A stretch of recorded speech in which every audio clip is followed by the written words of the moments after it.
Good morning, Mrs. Morris. My name is Mike. I'm going to be your nurse today. How are you? I guess I'm doing okay, but how would you be if you were stuck in a hospital? I don't even know what's wrong with me. I'm so sorry. I need to look at your monitor, okay? It's not connected. If I may, just quick. Mrs. Morris, what's your full name and date of birth? You know my name.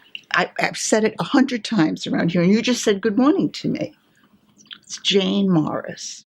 Date of birth? 1/21/43. Okay. You seem a little upset. I had a hard time last night. I'm in a lot of pain, and now my doctor tells me I have to have an MRI. I spoke to your doctor this morning, and he said about the MRI, and we would like to do a screening form if that's okay. Oh, God, another form. It's hard getting answers around here. Okay. Thank you. I don't even know why I have to have an MRI. All I want to know is when I can get out of here. Mrs. Morris, I just spoke with your doctor, and he has written an order for an MRI. Okay. You mentioned this earlier? I guess. Okay.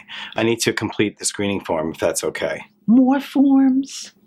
That's all they do around here is ask questions.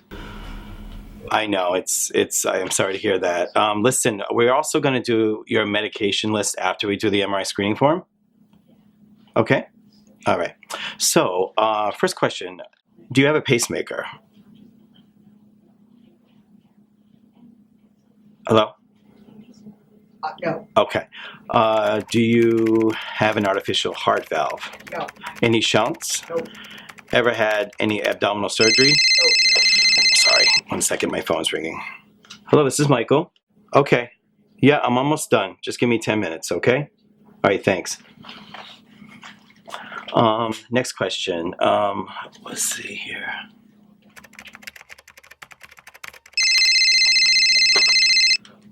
Hello, it's Michael. Well, okay. Well, I only can do one thing at a time. All right. Okay, just give me 10 minutes. Thank you. I hope my sister doesn't miss her MRI appointment while you do paperwork. The doctor told us they're very hard to schedule. This hospital doesn't seem to have enough equipment.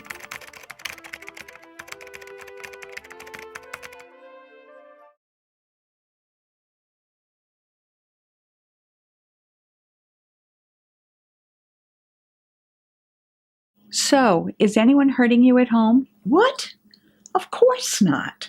That's such a stupid question. I'm here because I have an infection in my leg. I'm sorry to be asking all these questions that seem to be unrelated, but I have to get through this questionnaire. Now, where was I?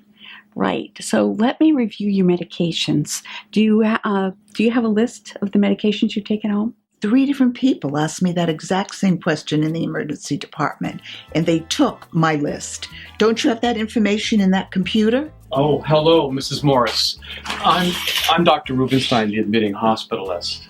I'm sorry I didn't get to see you while you were still in the emergency department. I wasn't able to break free. Really? I was there for 6 hours. Yeah, well, yeah, that's true. Anyway, it says here that you have cellulitis in your groin. Shall I take a look? Oh, that really is something. All right, so you've been on antibiotics. Do you know which one? We were just getting to that, Doctor. So again, Mrs. Morris, could you tell me the names of the medications that you take at home?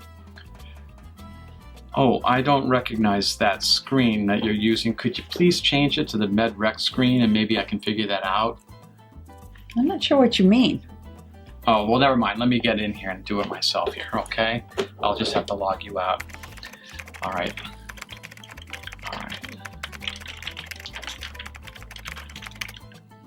Just a moment. We're almost there.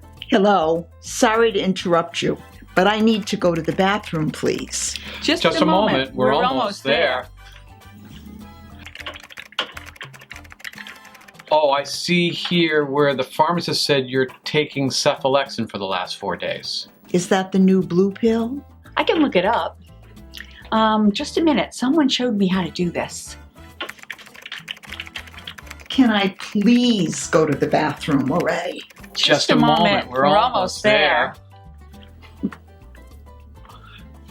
Oh, I think you have to push this button over here. No, that one. Oh, geez, I think you just crashed the system. Coming through. I'm here to take your vitals. Can I have your name and date of birth? Can I go to the bathroom already?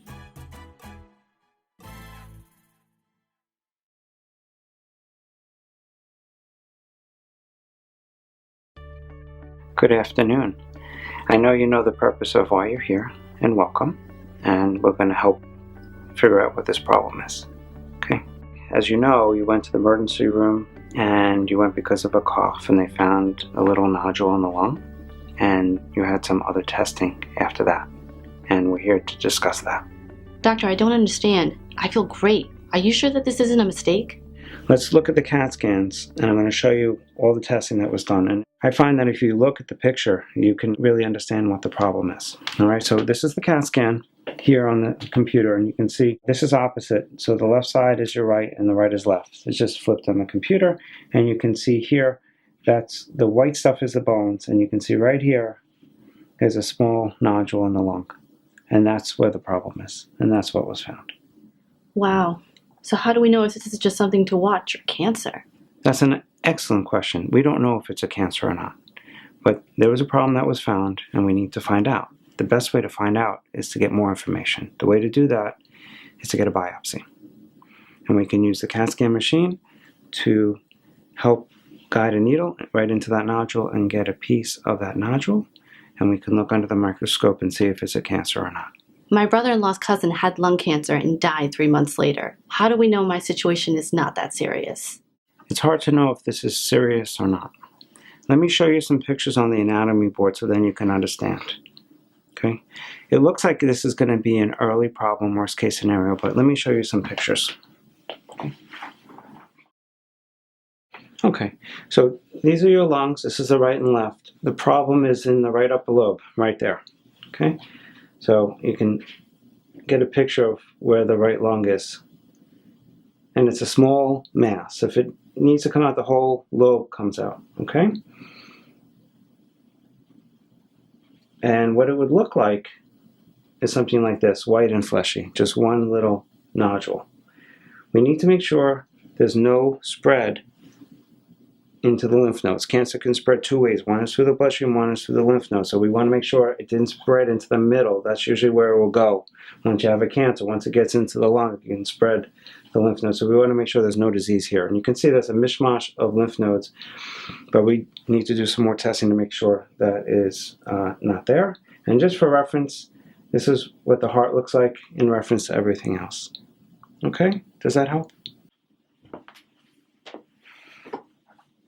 Okay, that makes sense.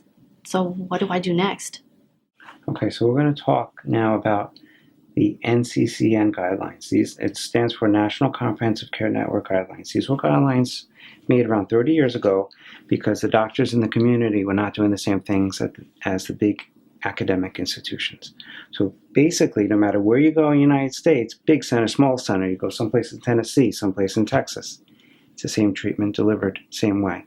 So we have standardized treatment for things, and let me just show you what it looks like. Likely this is a stage 1 disease, and basically we'll start here. We get a biopsy, we do all this testing, and depending on where the disease is, we may do surgery right up front, or we may do some treatment up front before surgery.